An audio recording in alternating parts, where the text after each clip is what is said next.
kagutom, dito nga'y kakain na naman tayo.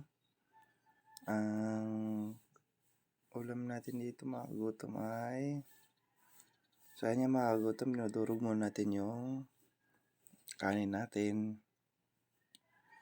Kasi ang pagkain natin na kanin ay kaning lamig. Kaya nga mga kagutom, kumuha muna tayong tubig. Ang ulam nga pala natin dito ay yung mga pritong karne.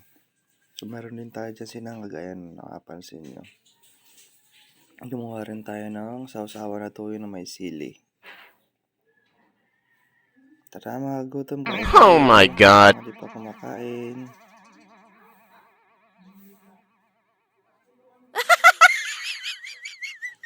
Kain.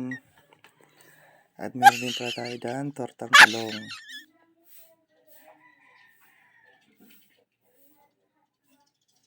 Maanghang yung mga kagutom. Maanghang pala yung sili. 2 sili ba naman nilagay ko? Wow!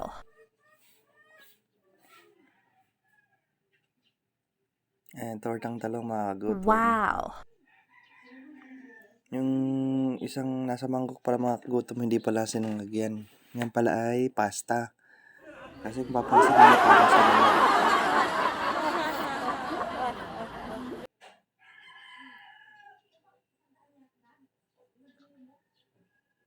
Tayo mga kagutom, sa mga di pa kumakain dyan, tara na, kain na tayo. Sabayan nyo na ako mga kagutom. Sorry.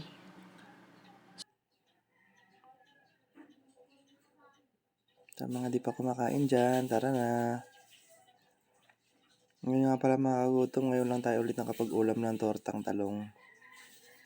Kasi minsan nakakamiss din talagang nag-ulam ng tortang talong. Lalo na kung maraming itlog mga kagutom. Ang sarap kasi ng tortang talong. So sa mga hindi pa kumakain dyan, tara na sabayan nyo ako. Kayo mga kagutom, paano ba kayo luto ng tortang talong? Ayan nga mga kagutom, at kumuha pa tayo ng panibagong ulam na tortang talong.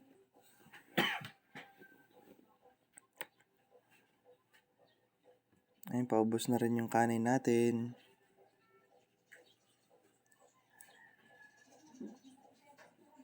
Sa mga di pa kumakain dyan, tara na, kumain na kayo.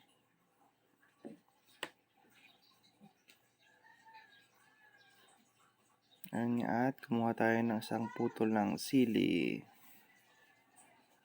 Kahit na maanghang, kain pa rin.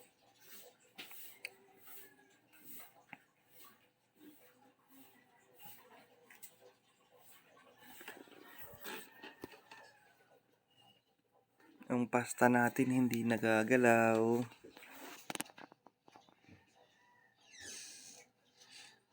Pagkatapos nan yung pasta naman ang kakainin natin mga kagutom. Kain na.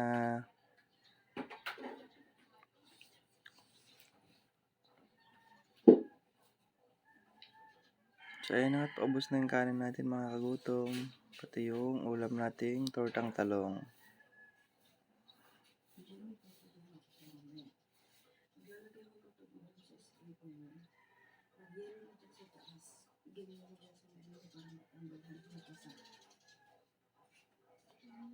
At dyan nga ay nakisuyo tayo para tubig, lagyan ng malamig.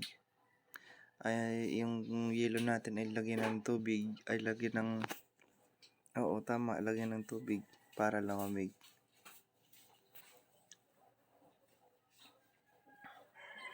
So ayun, kumuha pa tayo ng kanin mga kagutom.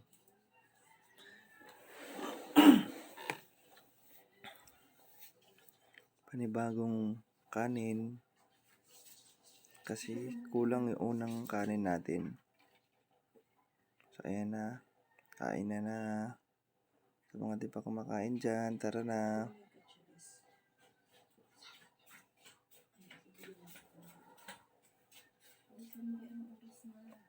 Paubos na yung ulam natin mga kagutom.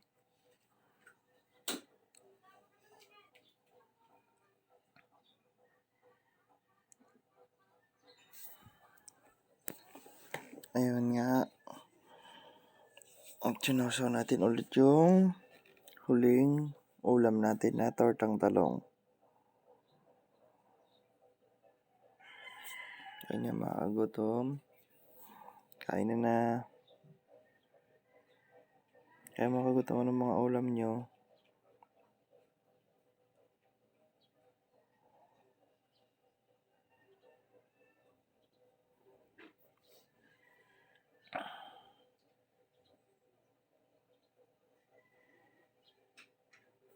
At kumuha tayo ng pangatlong ulam.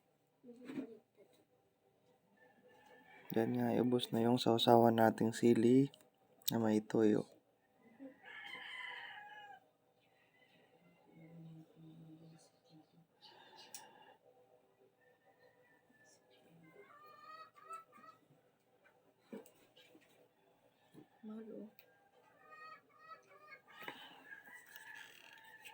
Ayun nga, ubos na yung pangalawang kanin natin mga kagutom. Sa mga hindi pa kumakain dyan, kumain na kayo.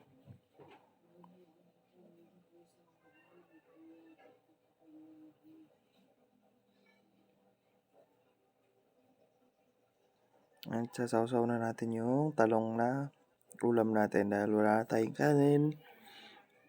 Yung ulam na yung nilantakan natin. Kaya mga kagutom, sa mga di pa kumakain dyan, tara na. So, ngayon kukuha tayo ng tubig. Dahil nauuhaw na tayo mga kagutom. Magtubig-tubig naman tayo. Yun.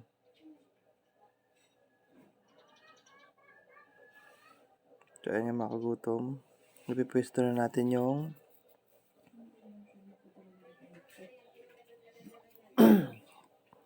pasta natin. So, ayan na mga kagutom yung pasta natin.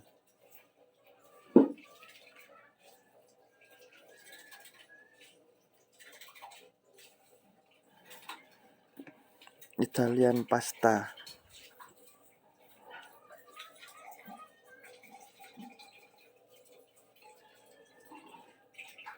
Kaya kumakain ba kayo nun mga kagutom? Italian pasta. Yung curl yung pasta. First time ko rin makakain yan mga kagutom. Kaya hindi ko rin mawari kung ano yung lasa niya. Hindi naman siya parang spaghetti kasi spaghetti masarap, matamis. Itong pasta na to ay ibang lasa. Hindi mo maintindihan. Pero masarap naman. Pilit na pilit ang subo mga kagutom. Dahil pinapakaramdaman natin yung lasa ng pasta, napapailing pa nga.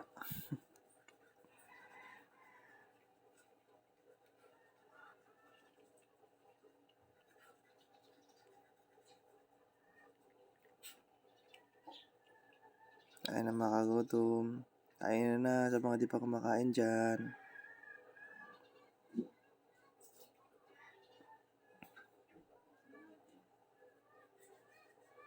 Huling subo.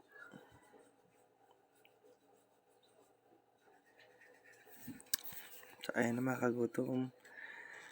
Talagang pinipilit natin maubos yung pasta dyan. Kaso din natin mawari kung ano yung lasa nung pasta na kinakain natin. So, ayun na at malapit nang maubos mga kagutom. Siyempre, kukuha tayo ulit ng tubig. Malamig. Nasarap kasing kumain mga kagutom, lalo na kung may tubig na malamig.